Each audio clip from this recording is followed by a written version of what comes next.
How did you build a relationship with your kids? When my kids were younger, I used to think that I was actually building relationships with my kids by having family day. So every Sunday, we'd be going out and we'd have the whole family together, and I would convince myself, yeah, I'm building great relationships, I'm building a great family because, we have family day.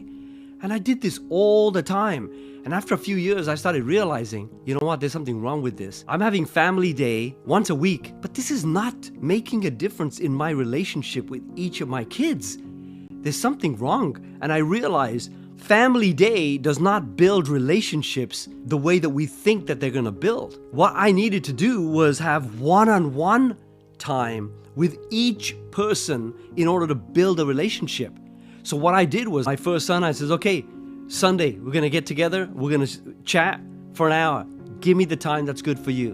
And then he'd give me the time. Then I would sit down. For that 1 hour, it's just me and him. It was like a coaching session.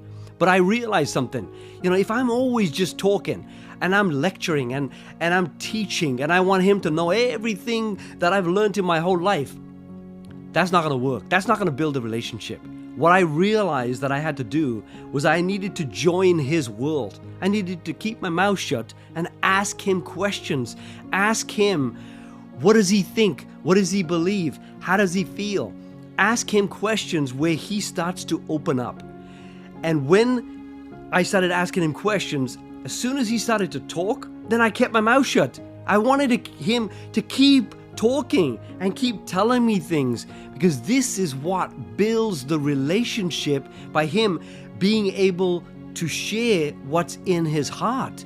I've met so many parents who have said, my son or my daughter is going through a real tough time and I didn't know this.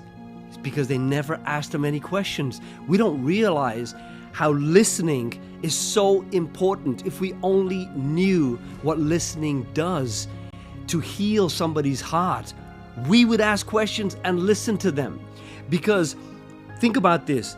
If you could actually see that when you ask a question and your child starts to answer the question, eventually you're going to get to the point where the child starts to tell you about their life. Like with my kids, I wanted them to share more about their feelings. So I started telling them stuff that I was doing when I was their age.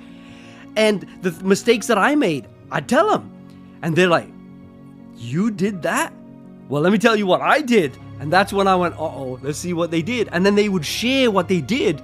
And then eventually it would get to a point where I'm thinking, man, I didn't know they were doing this. But it was building the relationship, asking questions, then closing your mouth, allowing them to talk will eventually protect them.